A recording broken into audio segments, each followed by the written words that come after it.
Throughout history, there have been events that have taken a great number of lives, and in doing so have shown light on the grave injustices felt by the victims in life and in death.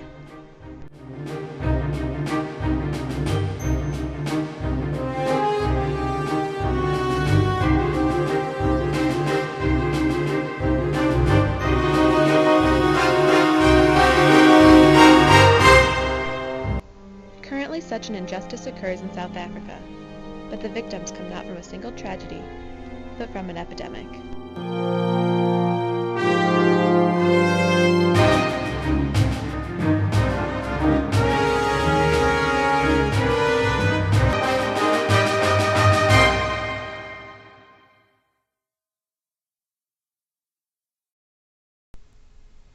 AIDS is a human immune disease caused by HIV with an unfortunate prognosis. Without treatment, the estimated survival time after HIV diagnosis is 9 to 11 years. With no treatment, the average survival time after an AIDS diagnosis is 6 to 19 months. There is no cure for AIDS, but treatment can reduce the death rate by 80% and raise the life expectancy of someone newly diagnosed with HIV to about 20 years. The severity of AIDS is a worldwide concern, but no region suffers as much as sub-Saharan Africa, and more specifically South Africa. In 2007, 76% of AIDS-related deaths occurred in the sub-Saharan region of Africa. Arguably more alarming than the issues of international AIDS inequality are the domestic inequalities related to geography, race, and gender in South Africa.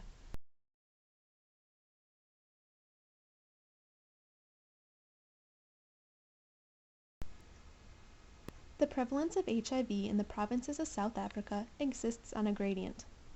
The HIV gradient does not match up exactly with the income gradient, but there is a clear trend of higher income provinces having lower HIV prevalence. Research has shown that income levels are important for health outcomes only to a certain extent. After basic needs are met, increases in income are unlikely to increase the health of a nation. The differences in HIV prevalence in relation to South African provinces suggest that basic needs might not be met. This creates an unjust distribution of negative health outcomes for South Africans based on their geographic location. Apartheid in South Africa may have only lasted approximately 50 years, but the practices occurred for more than 300 years prior. The legacy of this racial injustice has been to create racial differences in socioeconomic status larger than any other nation in the world. Whites, who make up 11% of the population, benefit from levels of education, occupational status, and income similar to and even superior to the developed nations of Europe. These racial inequalities translate into health inequalities, including HIV and AIDS, which is heavily biased towards Black South Africans, whose prevalence rate is 45 times that of white South Africans.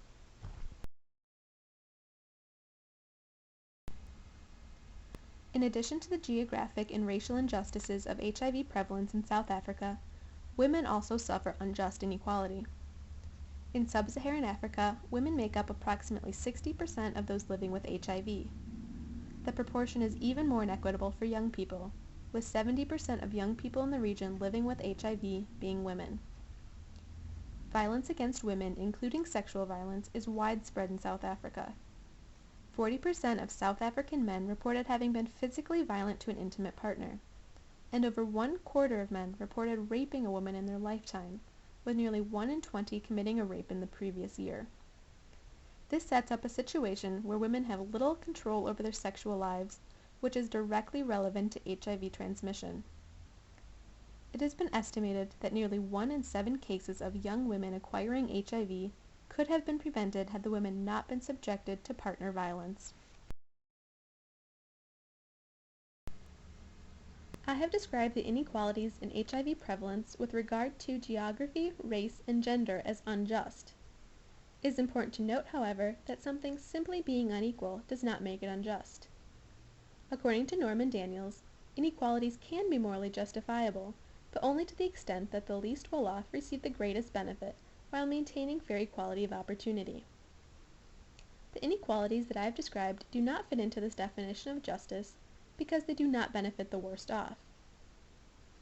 I will later describe strategies that would be unequal but just, that could help to lessen the AIDS epidemic by removing much of the burden from people with the lowest social standing, thereby creating justice according to Daniels.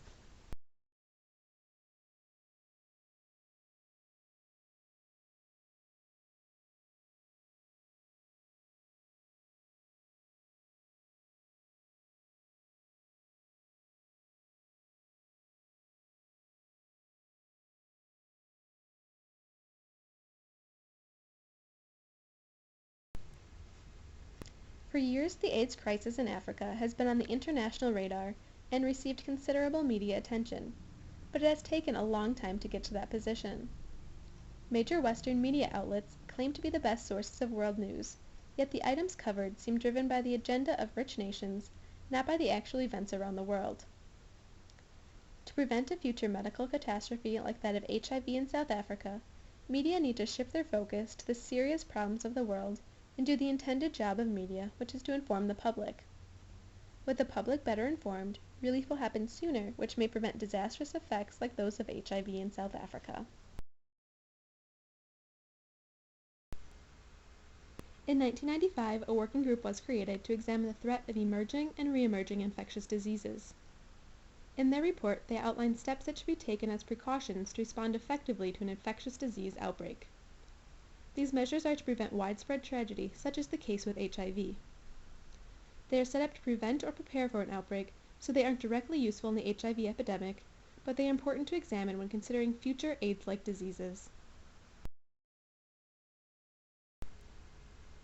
The conclusion by the Infectious Disease Working Group included 4 proposals.